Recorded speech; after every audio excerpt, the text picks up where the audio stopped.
3 adventurous souls trudged through the snowy hilltops of the wild steppes at the base of the Cerburus Mountains. They were in search of a lair known only as the Tomb of the Winter Queen. Tales of her existence had passed into legend, and her final resting place was believed by many to be a myth. But one man believed it was real, and was certain he knew where it was. He was a student of manipulated science and mathematics, otherwise known as magic. Like many in that field, he was a gnome, and though he was a bright student, he was inexperienced and still learning. He had heard tales of the Winter Queen as a child, fanciful stories intended to scare children into behaving. But as he grew older, he learned the tale had its origins in history. The woman had been a magical beast during the age of monsters and dragons, a time some 2,000 years ago when the people of the land of Thalos had been enslaved by dragons and their monster hordes. When they were overthrown and the dragons made extinct, monsters were driven into hiding, the remains of their seats of government left to the obscuring mists of time. While other students focused on their studies, Diomed researched what little was known of the Winter Queen and her rule. He had spent so much time at the Oliphas Museum that he had gotten to know the research assistant there, a young woman named Indiana Jane.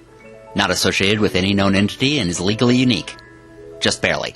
Jane longed for a day when she could collect artifacts for the museum rather than counting on what tomb raiders brought back from half-rate dungeons. She knew she could do better.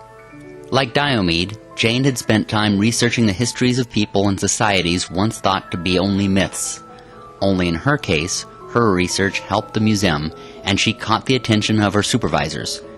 So when Diomed came to them claiming to have located the area where the tomb of the Winter Queen may be, the curators thought first of Indiana Jane to go with him and see what all she could find if the tomb was discovered. They were especially desirous of retrieving the Winter Queen's scepter, if it could be found. They hired a ranger named Rafe, who could guide them safely through the dangerous woods. He was cocky and overconfident. Jane immediately did not like him, though he clearly took a liking to her for the obvious reason that she was a member of the opposite sex, and she had a pulse. However, they wanted to go soon, and Rafe was one of the only people who knew the wild steppes. Most people, even rangers and other kinds of scouts, avoided the area around the Cerburus Mountains at all costs. Why this brash fool was not afraid was something beyond Jane, but she assumed it was because he was too stupid to recognize the dangers. It took them 2 days of walking to reach the area where the ruins of the ancient cloisters that surrounded the Winter Queen's tomb were rumored to be. They were deep within the woods, and the seasonal cold combined with their altitude made for thick snow on the ground. Though unpleasant for Diomed, who was used to studying next to a warm fire, Rafe was grateful for the terrain, which made it easy to track any animals or creatures that might be in the area. This soon paid off in the form of lizard-like tracks about the size of the gnome's footprints, which passed by towards the southeast. "Kobolds," Rafe whispered with a slight smile. Though Jane and Diomed hesitated, Rafe followed the tracks as quickly as he had found them.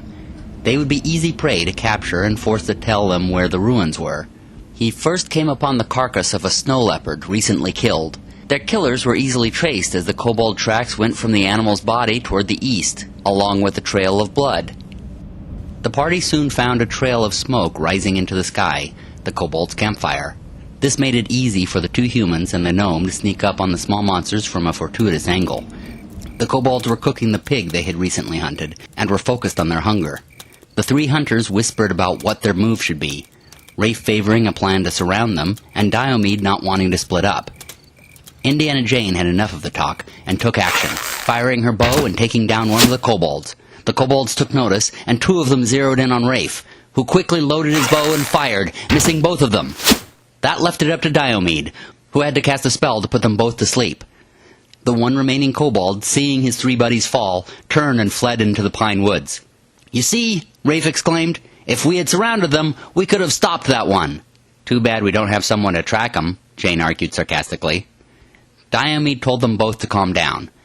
He could wake them up and they could question the kobolds to find out where the ruins were.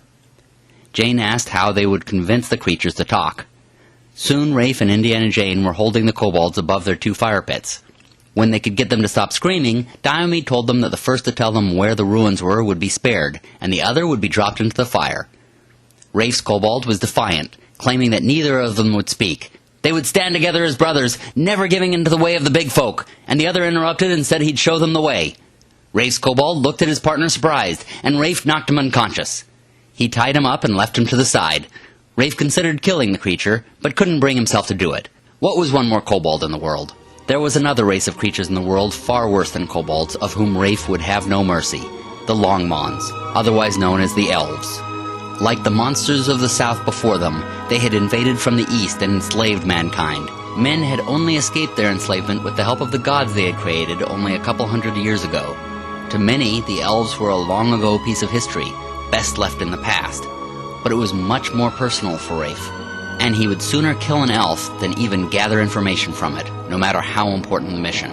Indiana Jane tied a rope to the kobold and told it to lead the way, scurrying quickly around trees so fast Rafe felt it necessary to hurry up next to him, ready to grab him should he try to escape. The trees thinned out slightly, as did the snow on the ground, and they soon came upon patches of cobblestone, the sign of a ruin. Rafe led the way, studying the stones and, more specifically, the masonry. It was definitely not part of nature, though whether it was built by humans or intelligent monsters he could not say for sure. But it was likely the hands of slaves in either case. Up ahead he spotted several stone slabs, again, not natural, but not clear as to their origin. Diomed determined to search around to the right while Indiana Jane searched to the left. Diomed located some steps that led up into the ruins of a building that housed several ancient bones. Rafe followed the trail of bricks up to a stone wall off of which the stone slabs had fallen. There was carved writing in the slabs which he was unable to read. Jane's discovery was slightly more dynamic. The remains of a round building surrounded an ancient blue-colored design in the ground barely peeking out of the snow. She called over Diomed, and both he and Rafe joined her. Diomed studied the design, trying to understand it. He wiped away some of the snow, revealing more of the design, but he still could not fully comprehend what it meant. He knew that it had something to do with a gateway, but he was still not certain. Perhaps they would need to clear away more of the snow. Jane was so involved in trying to understand the design with Diomed that her grip loosened on the rope, and the kobold leaped free, scurrying off into the ruins. Everyone chased after, making certain not to run over the ancient design in the floor. Just outside the round ruin, Diomed stopped, noticing an unusual statue. It held a shield with a blue design embossed upon it, and it stood in one piece, barely touched by time as the buildings were. Rafe and Indiana Jane, meanwhile, chased after the kobold, Rafe following the tracks to see where it had gone. They led him around a corner of a building where he found a mirror leaning against one of the walls. Much like the statue Diomed had noticed, this was pristine, unblemished by time. He waited for the other two to catch up with him, and they approached the mirror slowly together. Inside it, they saw themselves, but they also saw something else, something that gave them all chills. They could all faintly see the ghostly visage of a man. Its thick beard and sturdy features implied that it was a dwarf. Then Jane and Diomed noticed something that startled them. The image was moving, as though the dwarf was looking toward them, trying to get their attention. "Are you friend or foe?" Rafe asked, grasping at his sword. "Don't be stupid," Indiana Jane scolded. "He can't hear you." "How do you know?" Rafe asked. "Are you an expert on ancient mirrors with dwarven ghosts?" Diomed broke in before they could continue arguing. "He's trapped inside. We need to find what releases him." Rafe and Jane got to work, searching for something that might be linked to a trap or a spell. Indiana Jane studied the platform statues, which looked like cement sarcophagi. They were each one whole piece, however, so neither held bodies inside. Rafe, meanwhile, searched the ruins of several nearby buildings, finding nothing. Diomed went back to the statue and looked it over. He found gears at the base, and knew it could be twisted. He turned it so it was facing the exit of the round building, and just as he did, he heard something click into place, and he felt magical energy waver through the air. Diomed dashed back to the mirror. The other two saw he was excited, and came running also. They hovered around the mirror as the image of the dwarf became clearer and clearer, until finally he appeared just in front of it. He had only a thin shirt and pants on with no possessions. Diomed beamed with pride at what he had discovered. Rafe and Jane stared in amazement, but the dwarf seemed to pay them little heed. He noticed them, to be certain, but he marched right past the three into the street of the ruins, muttering under his breath. The three explorers followed him until he reached a cement case around a corner. A light-glow haze emanated from tiny symbols carved into its lid, which he flung off with an effortless flick of his arms. Inside was a pile of belongings, including a fur cloak, an axe, a shield, and chainmail armor. He quickly gathered them up, putting the clothes on and muttering to himself as he did. The three others gathered around him and waited. At last he turned back to them as though noticing the three for the first time. "Arr," he said. "Did you see a band of dwarves on your way here?" They shook their heads. Lousy deserters, a lot of them. How about a dirge of stinking elves?" Rafe grasped his sword in case there were any nearby, and Jane said, "There haven't been any of those seen in these parts for more than 100 years. "The hell you say?" the dwarf exclaimed. "I'm afraid you've been locked away for a very long time," Diomed told him. "What's your name?" "The name's Bobak Thielen Julius Mary Egbert, the third. But you can call me Bob for short." "Okay, Bob," Diomed said.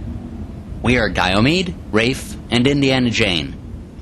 And we've come to these ruins in search of the tomb of the Winter Queen." "Aye, the Longmons were using it as a hideout. The entrance, you see, is right behind you." The three travelers turned around suddenly to see that, indeed, a broken seal revealed stairs leading down into a tomb of some sort. Bob continued, "Since my quarry and my team seem to have disappeared many years ago, I see no reason not to join you. Are we in search of something specific?" "Ancient relics," Indiana Jane told him. "Spellbooks go to him, and you and Dummy here can split the rest." "Hey," Rafe said, aware she was speaking of him. "Sounds fair to me," Bob said, and they headed down into the dark tomb. Indiana Jane led the way. They felt it was more likely they would run into traps than monsters, but just in case it was the latter, Bob walked closely behind her, followed by Diomed, and Rafe took up the rear. The broken seal of the tomb was a Longmon design, and the steps were written in Elvish. Rafe purposely avoided touching any letters, as did Jane, in case they were trapped. Diomed, meanwhile, looked them over, trying to discern what meaning they may have. They seemed to be the deeds of the queen buried here, a tradition some elves held that forced those walking their last steps to take the journey the buried one did in life. At the bottom of the stairs they found the remains of the broken seal. They also spotted at the edge of the torchlight a statue of an elfin guard. He looked ominously down at the intruders, a golden shield held before it, and a sword of pure platinum in its hand. Jane told the others to stand back while she investigated it. Looking it over, she could see that it stood on a movable pedestal. The writing might explain how it should be turned. Perhaps it opened a secret passage, or pointed the correct way to go. There was one door that led out of the room, but this statue may direct them more accurately. However, something didn't seem right to Indiana Jane. She found a straight crack in the wall to the side of the statue, a hidden doorway placed perfectly for the statue to slide through. Looking closely, she found gears and machinery to cause the entire structure to move when triggered. She found a joint in the statue's arm that connected to the entire mechanism. And so Jane stepped back, stretched her bow, and fired an arrow into the statue's arm. It knocked the arm back, which set the chains and gears in motion, which created a deafening clanging that hurt everyone's ears. Sure enough, the base of the statue spun, the wall opened, and the statue was swallowed into it. It was replaced by a drop into a bubbling green acid. "Ach," Bob claimed, "that statue's sword and shield could be worth a fortune alone!" "It was there to tempt your greed," Diomed said. Bob grumbled under his breath and kicked open the only door leading out of the chamber. Everyone shouted for him to stop, but it was too late. He was already marching through into the corridor beyond. Luckily for him, there was nothing in the hall save for the door at the opposite end. When Jane saw this other door, she again tried to tell Bob to slow down, but he was determined, and he grasped the handle, which sent an electrical current through his body and threw him to the floor. "These tombs have traps to protect their treasures against people like us," Jane explained, passing Bob to get to the door.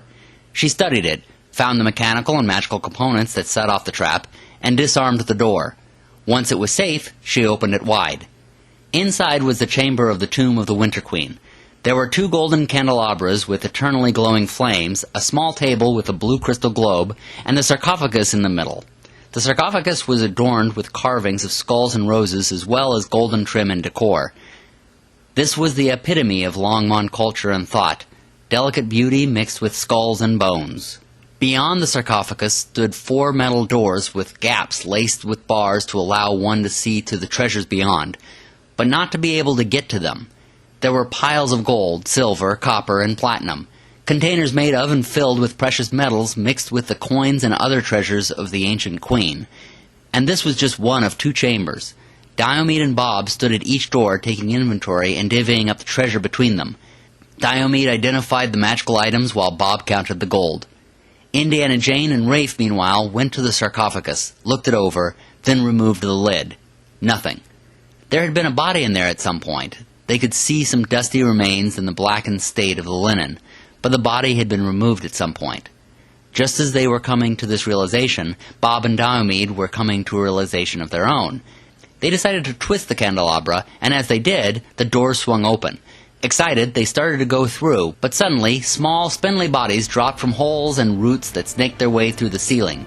These small creatures immediately ran at them, and as they came close, Diomed and Bob realized they were kobolds. The nasty beasts also poured out of the other chamber, which had opened up as well. They were surrounded and vastly outnumbered. Diomed leaped into the coffin to take cover, while Jane began shooting her bow. Bob and Rafe chopped through the kobolds as more piled on. Diomed cast a magic missile, putting one down while Jane beside him shot more down. Bob chopped through the kobolds until he reached the top of the treasure pile, where he screamed with glory. His celebration was short-lived, however, as Jane strolled into the other chamber and noticed almost immediately that the treasure was fake. Every coin, every item. It made sense, however. Why would the kobolds leave all this if they had access to it?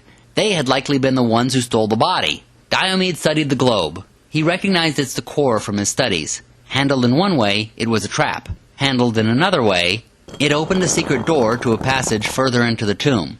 Indiana Jane saw what he had done and stepped through, this time leading the way. They found a long corridor which led past the original entrance. Soon, Jane was glad to see she had led, because she found a smooth part of the floor which seemed unnatural.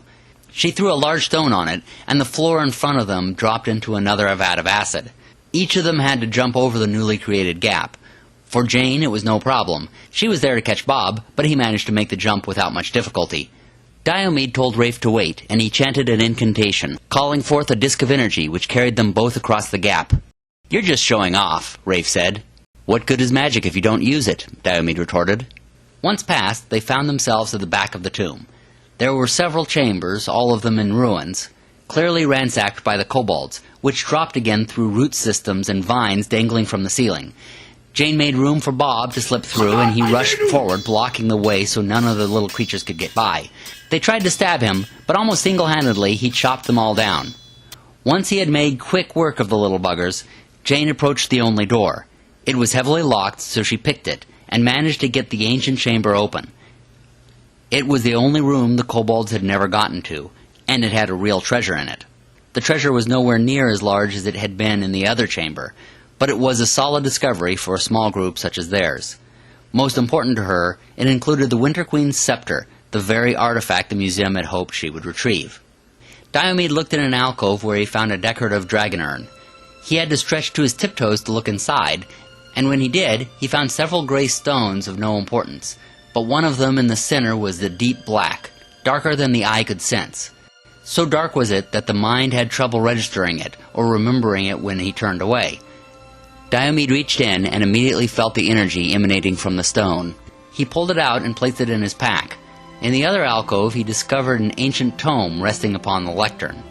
He opened the book and there found yellowed pages filled with ancient writing, mathematical formulas and codes. There were also illustrations, and in one of them, a form seemed to disappear off the side of the page. He turned the page and there found the illustration of a figure that looked entirely out of place, posing strangely. Diomed turned the page again, then turned back to where he had just looked, and the illustration was in a different place, in a different pose.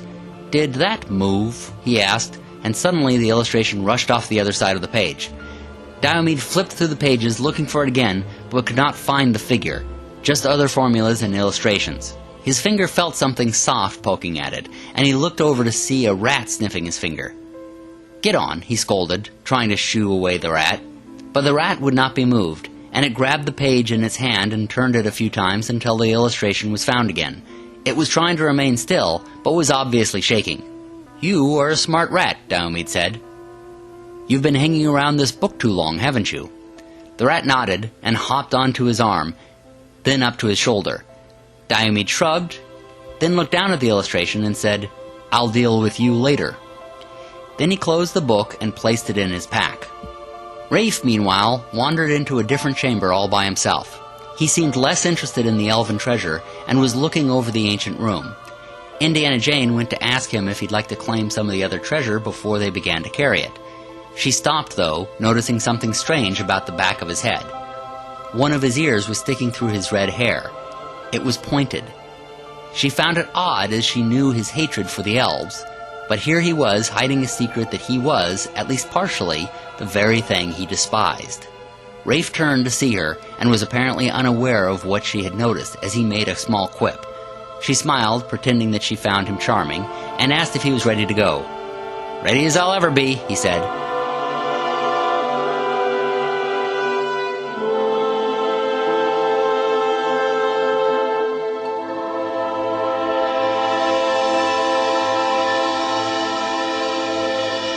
Did you like this video? Then be sure to subscribe to see more and share us with your friends. Also, if you'd like to support us financially or just give us a tip, consider a donation on Patreon. A little donation from each of our viewers helps us expand the videos, keeps the channel going, and helps us make more of them. You also get bonus videos and a big thank you from us. Happy gaming, everybody!